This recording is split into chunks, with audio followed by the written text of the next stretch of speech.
Hi, welcome to Pauline Interviews. My topic for this show is near-death experience. And we're going to use a loose definition. We're going to say a near-death experience is when you actually leave your body, and in some cases you go through a tunnel and see a light, and then you return to your body. We're just going to leave it at that for just now. Millions of people all over the world have had a near-death experience, including babies, children, and adults. Of course, babies can't verbalize it until they get older and they develop a language. It seems to surpass all cultures, races, and religions, so it's not specific to any particular person. This is something that's not always easy to talk about, especially years ago, but today people are more open about it, and today I'm really happy to have a friend who is kind enough and to share her experience with us, and her name is Diane Goble. Diane, thank you for being on this program with me. Thank you for having me.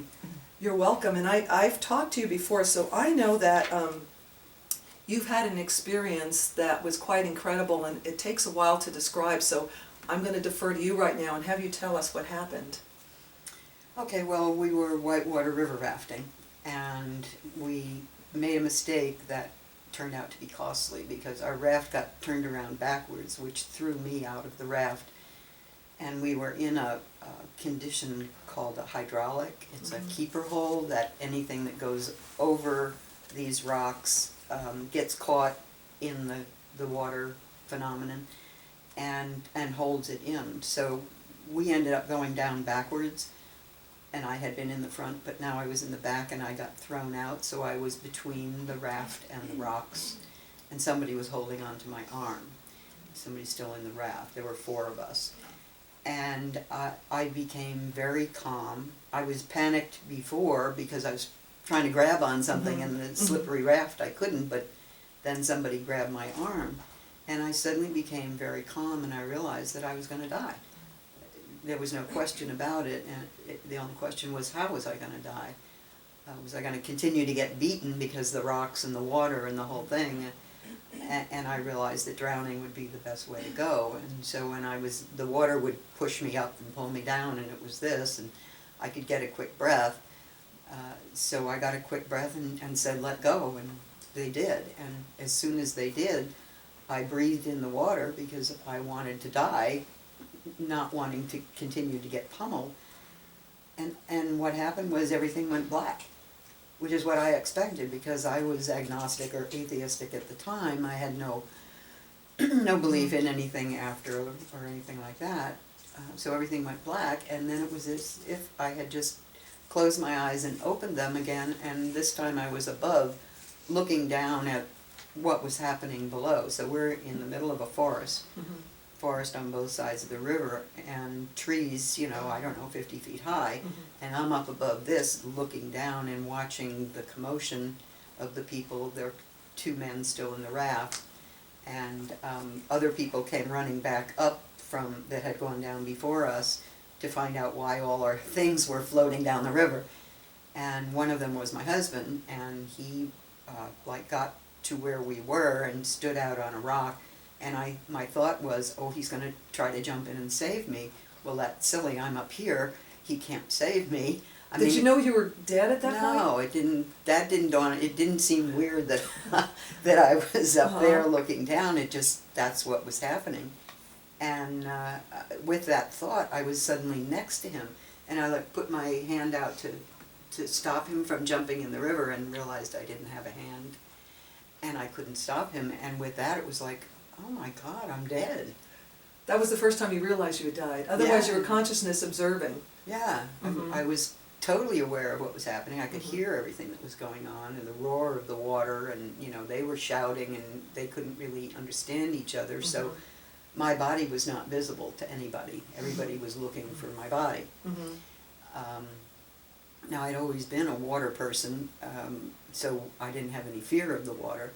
I was a water skier and a scuba diver and a swimmer, and so it was familiar to me. And you weren't afraid. What's so incredible is you were more afraid of being hurt than of dying. Yeah. Which amazes me. Yeah, yeah.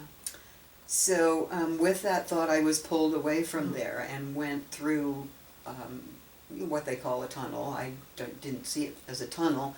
I always look at it as like when the Starship Enterprise went into warp speed and the lights went flying by. That's kind of the experience that I had, and I was going towards this brilliant white light a zillion miles away, and getting closer to it, or it was getting. I didn't know. It was very timeless. Yeah. You know, I didn't know what, where, what. I was just going with it, and then I realized that there was a presence with me, and I can only say that it was a being of light. It wasn't male, female. It wasn't religious? a person, it wasn't a religious figure. It was somebody that I had known me all my life and made me feel completely loved and accepted. This whole feeling of unconditional love that people talk about, it goes all through you.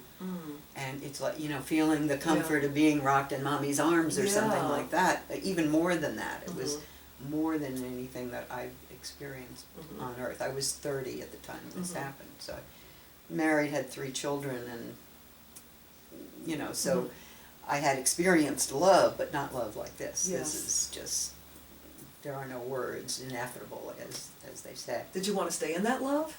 Oh yeah, yeah. I mean, I was perfectly happy with where I was, and this being and I communicated telepathically, and any question I had was answered before I could think of the question. It was like a download of information coming to me, and so we kept getting closer to this light, and all of a sudden we were in this light, and it was like it. You said we. Oh, you and This right. being of light it's kind of like a camera lens where it opened up, and it was like I saw reality. This is not reality. What I saw there was reality, and it was like, whoa, amazing. I mean, the colors were just undescribable compared to Earth.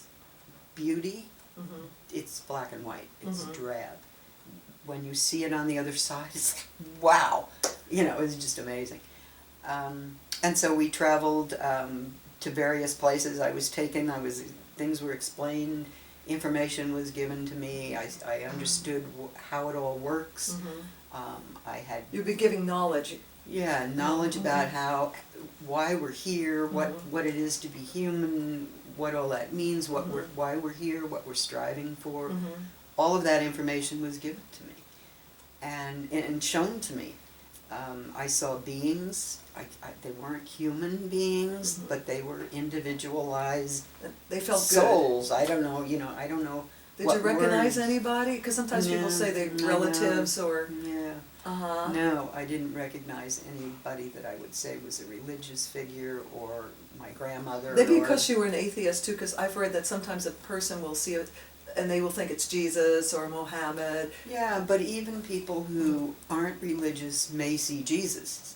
Yeah, because that's in their mind, they made that connection, oh, this must be Jesus. Yeah. Whereas with me, this being of light, I didn't think of as any particular being.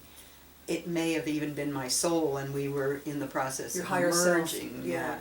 You know, it's like you can drive yourself crazy Think trying of what to it find was. the words to. All you know is it felt really good. Yeah, it and felt loving. really good. Yeah.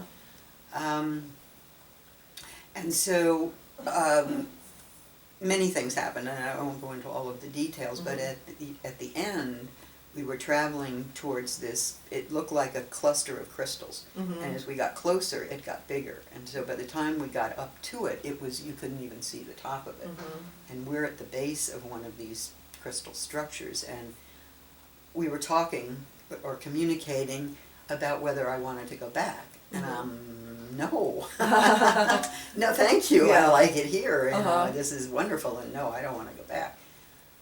But I was told that if I chose to go back, I would be given information to bring back with me to share with other beings, that we don't die. That the whole thing that we have to realize is we just step out of our body and then our consciousness continues on. So that was the message. And so I thought, well, that sounds good.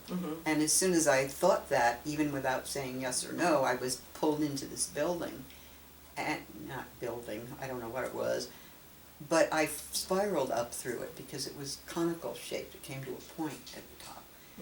And I traveled through, it was like a library. It was full of books and scrolls and ancient knowledge, and more than that, it was I communicated with It wasn't beings. I can never say the word Not right. the Akashic records. Thank you for no. saying it for me, because I can never say it right, yeah. No, that's more like the history of your lives. Or, Okay, but it was knowledge. It was knowledge. Mhm. But not only were there books and scrolls and things, but there were beings. And so it's like I talked to Socrates.